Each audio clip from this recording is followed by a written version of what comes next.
Good morning to all of you. How are you all? I hope you all are fit and fine. So today we will continue with the chapter 18 wastewater story from page number 220. So let's start. Sewerage. Sewerage क्या होता है? As I told you before in last video that it is a type of network.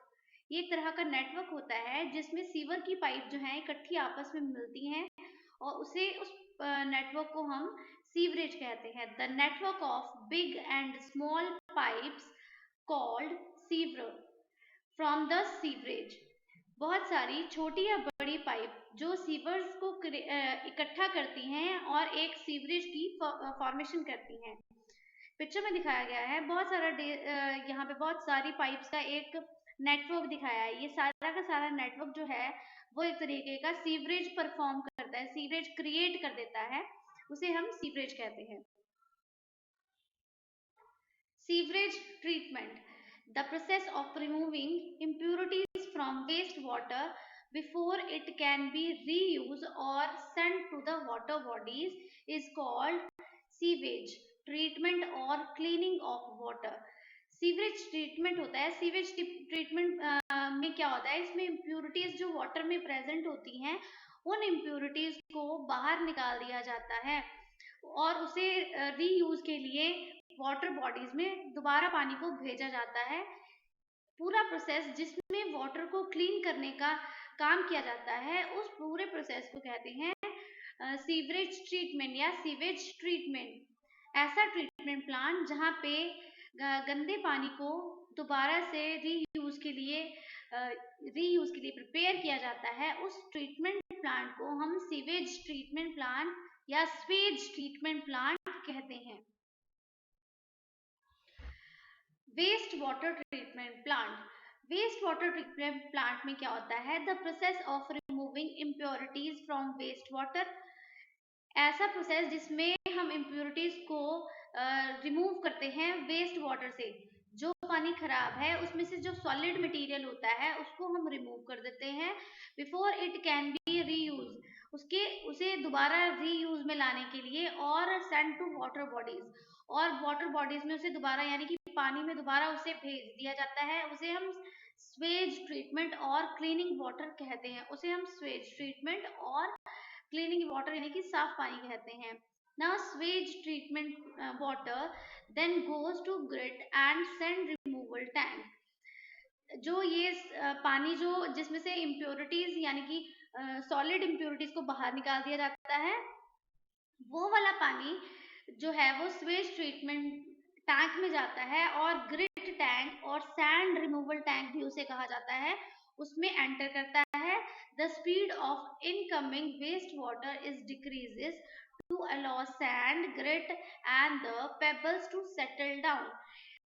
Sand और grit removal tank में क्या होता है, जो पानी इम्प्योर वाटर आया होता है उस वाटर को इस सैंड रिमूवल टैंक से निकालते हैं. इस टैंक में क्या होता है, जो सैंड के कण होते हैं यानी कि मिट्टी होती है या धूल होती है या थोड़े बहुत अगर स्टोन कोई रह गए हैं तो वो सारी चीजें क्या होती हैं, सेटल डाउन हो जाती हैं यानी कि नीचे बैठ जाती हैं इस टैंक. आफ्टर दैट क्या होता है, the water is then allowed to settle in the large tank. फिर वाटर को उस टैंक से सैंड टैंक से निकाल करके सेटल टैंक और लार्ज टैंक में डाल दिया जाता है which stop towards the middle, जिसे बीच में ही रोक दिया जाता है. Solid like faeces settle at the bottom. इसमें सॉलिड पार्टिकल्स होते हैं वो नीचे रह जाते हैं and are removed by the scrapers, और उन्हें स्क्रैपर की हेल्प से रिमूव कर दिया जाता है. दिस इज अ स्लज, उसे हम स्लज कहते हैं. A skimmer removed from the floatable solid like oil and grease. Water is so cleared is called clarified water. इसमें इस प्रोसेस में क्या होता है कि जो सेटल टैंक से पानी निकल के वापस बाहर निकला होता है उस पानी को दोबारा से एक बड़े से टैंक में डाल दिया जाता है. इस टैंक में जितने भी ऑयल प्रोडक्ट, ऑयल होता है पानी में या ग्रीस होती है पानी में, वो स्टीमर से रिमूव कर दी जाती है. फिर हमारे पास क्लियर वाटर जो है वो आ जाता है. Now, sewage treatment. The sludge is transferred to the separate tank where it is decomposed by the anaerobic bacteria.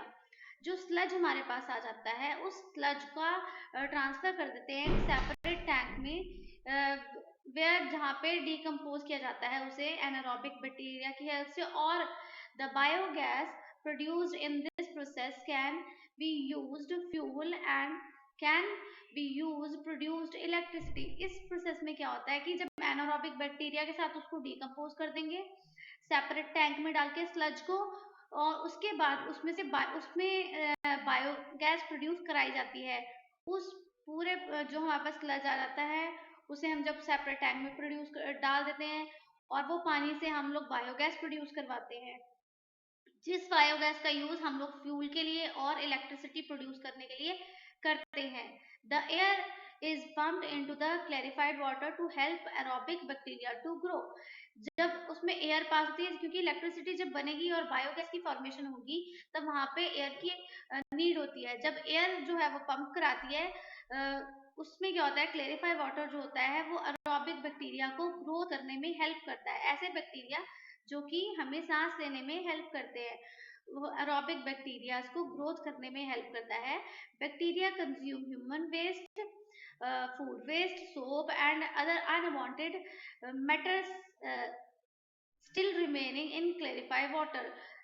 Water यहाँ तक हमारे पास क्लियर होके आ जाता है, फिर भी वाटर में जो है बैक्टीरिया प्रेजेंट होते हैं, क्योंकि उसमें से जो ह्यूमन वेस्ट होता है, फूड वेस्ट होता है या सोप है, अनवांटेड मटेरियल जो है वो उस क्लेरिफाइड वाटर में स्टिल रहते हैं, उनमें से वो रिमूव नहीं किए जाते हैं या नहीं होते हैं, तो वो पानी जो है वो स्वेज ट्रीटमेंट में एज इट इज रहता है।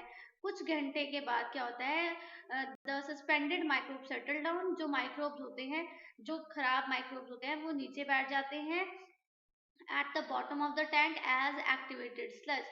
एक्टिवेटेड की स्लज की तरह वो नीचे बैठ जाते हैं। The water is then removed from top, और ऊपर ऊपर के पानी को निकाल लिया जाता है।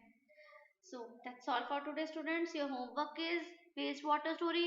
You have to read the page number 222 and 223 orally from your book. Thank you and have a good day.